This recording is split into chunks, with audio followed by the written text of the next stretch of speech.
And on the heels of the murder of George Floyd, we had the mayor of Camden in Dana Red talking about policing. So we're back. We're back here 3 years later, almost 2.5 years later, to have a similar conversation with the newly elected mayor of Camden, New Jersey. Let me welcome Mayor Vic Carstarphen to the Karen Hunter Show. Hi.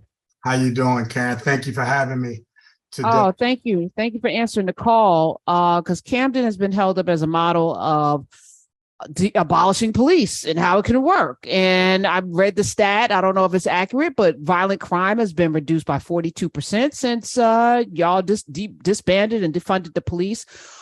Tell us about that. And you're a late native Camdener. Is that what do we call people from Camden? I call them Philadelphians. I call it Camdenites. But Camdenites. There you Camdenites. All right. And you know y'all so close to Philly because you went to Temple. So you're more akin to the Philly vibe than you are to the like North Jersey vibe.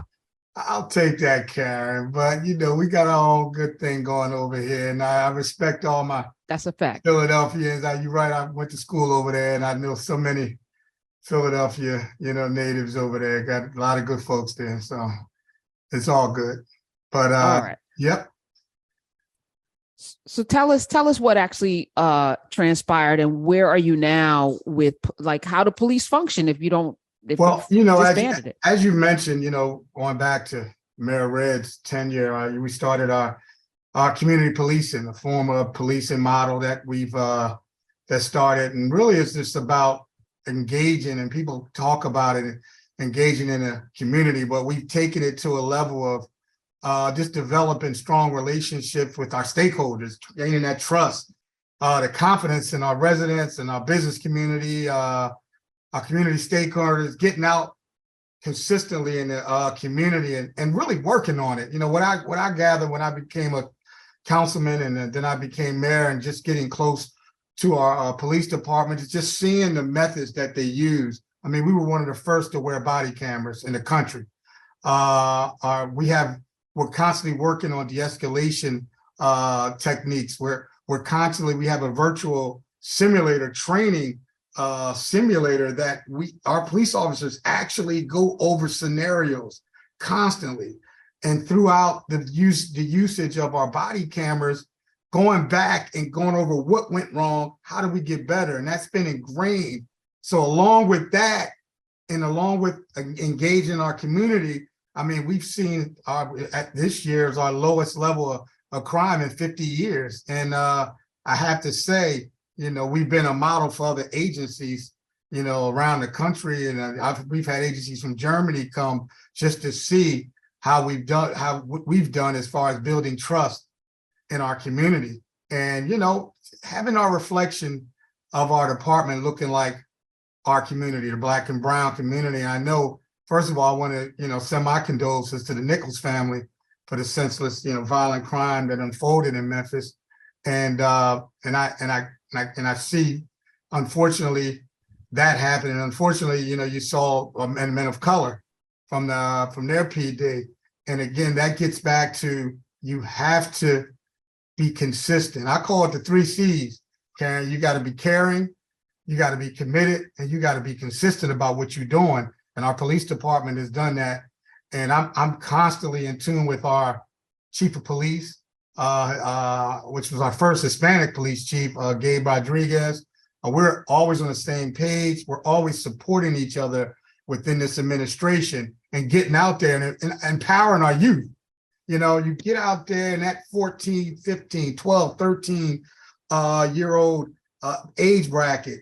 You get out there listening to what they have to say, building that trust and empowering them to know that we're working with you. We're working together for our community. And once you start getting on that page, it starts to triculate down into the little things that are happening that causes crime. And, we all have our challenges. We're in an urban community, but I will say, over the since Mayor Red, we've been building and building. And I'm fortunate and humble to be in a position as the leader of this city to be able to engage with our police force and watch every day and see how they're just, they're working to be better for our community. So, Mayor, I really am interested in what you said, especially when you mentioned simulation. I wonder if you'll share with us a little bit more about that, because the work that I've done in researching, I focus on violence in my research, and the work that I've done around this issue really has highlighted the fact that very often the simulation, the contracts that the police get around simulation technology, very seldom are actually teaching them how to de-escalate. It's always ending with a death. And there were very difficult not to have that as the outcome for the simulation that keeps getting the contracts. So I wonder if you'll say more about whether your office is actually contracting with a different kind of simulation than what I've seen throughout the country. And also, when you call 911, who's coming? Well, when it comes to the simulator, I had a chance I've seen our virtual simulator quite a few times. We've had several people coming into our town, and we take them into our police department. It's an actual room, a virtual room, and it gives you thousands of scenarios. And officers are going in there in their scenarios. It may be a man that's pulled over, that's holding hostage a baby in a simulator, and you have to make these decisions as a police officer. And like you said, it can go either way, but because it's a simulation, you break down what happened and why the simulation went this way instead of that way. So you're consistently ingraining in officers on different scenarios how to de-escalate, how to speak towards what's going on. And it's actually, I don't know, I can't see why all police departments don't have this in their within their police department. It's helped, and along with just going over body camera footage. It's like I was an athlete, I played basketball, and you play your games and then you practice and you get ready for your games. And I want to say what we do is we're constantly practicing how to be better. So when the real game situation comes, which is our police force getting out in our community, they're going over scenarios. Now, in real life, you're not going to be going, of course, with a simulation, but you get in the mind frame as a police officer. So what I'm seeing is the mind frame, the framework is getting geared into how do I slow this down, the scenario. So you're not running in from an emotional standpoint. That's what I've gathered. And you're saying that, yeah. Oh, go ahead, sorry. No, go ahead. So you're saying that the simulation, you have seen that de-escalation is where it really leads people, because in my research, I'm showing that the simulation that keeps getting the contracts throughout the nation's country, throughout this nation, are the ones that actually don't end with de-escalation at all. And so cops are actually being primed to never de-escalate. So I'm trying to figure out how you're... Well, I can only speak on what we have going here in our city and what we've done over the last 10 to 14 years is building up. And it's a combination of a lot. It's a combination of how leadership is. It's a combination on working on those things we've talked about with simulation. It's a combination of getting out in the community and constantly engaging and having their police force gain the trust of our residents and vice versa. So it's a combination of a lot. And again, every urban community has their challenges, but I'm just telling you the building blocks that I've seen as mayor and that I know from working with our police department, what our officers go through on a daily basis. I mean, we really take serious, and I'm not saying anyone else does around the country, but we really take serious on how to approach our residents and our communities and situations that come about when it comes to and going through a crime or dealing with an issue in the community. We work really hard. Our officers work hard, and we've had police departments from across the country, from the state of New Jersey, across the bridge, Karen. I have a relative who's a councilman across there, and they've come across, spent hours with us, just going over, what we have, our spot shotters, our cameras everywhere, Dr. Mitchell. A lot of things work together. Our technology department, I got to be honest with you, we really work hard on utilization of technology and solving issues in our city. So I definitely hear you on the layered approach that you're taking. So I guess I'll just give that the simple question then.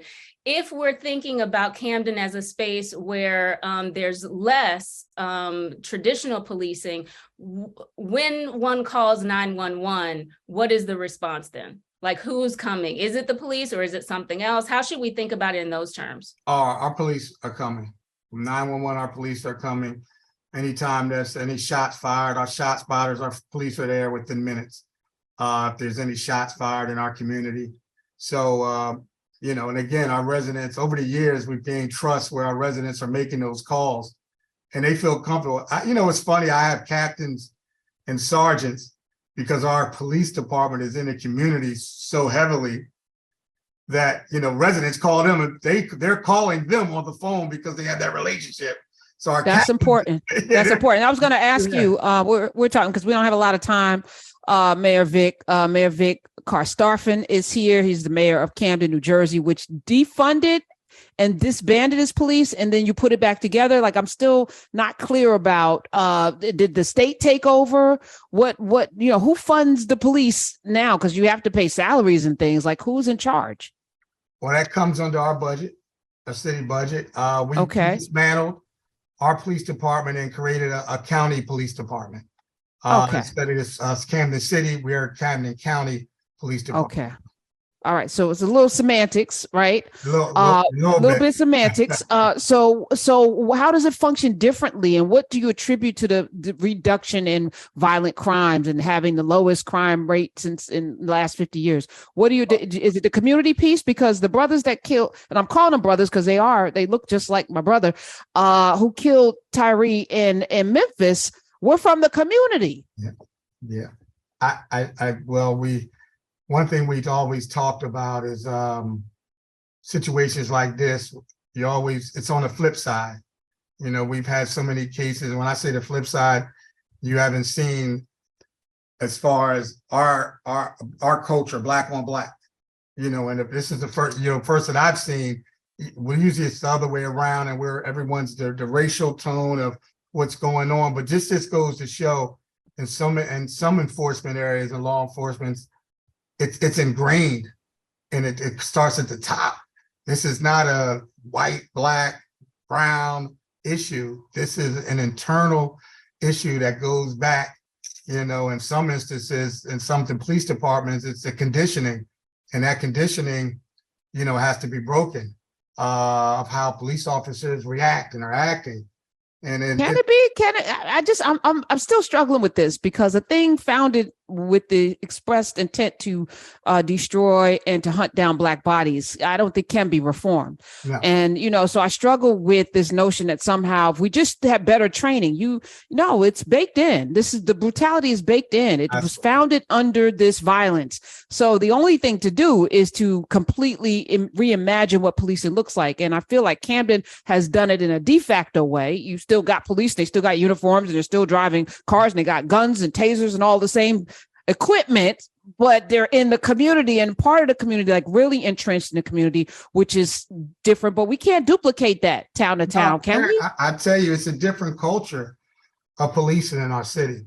You know, many, many years ago, if you remember Dr. Mitchell and Karen, you look on the front page of Time magazine and you see murder capital of the world, Camden, New Jersey. You know, we were consistently in the top 3. People think about places like Detroit, they say Camden. So we had to change our culture. And that started with really getting in the community, and when you're the hiring of officers, changing the mindset, and just working on that, getting better in how we handle. I mean, literally, when I was in high school, coming out of high school, wherever I went at in college, and after that, people say, "You from Camden?" Whoa, you from Camden, New Jersey, like we were Chicago or something. It was like Chicago never was Chicago. That's all messaging as well. Chicago's never been the most dangerous city.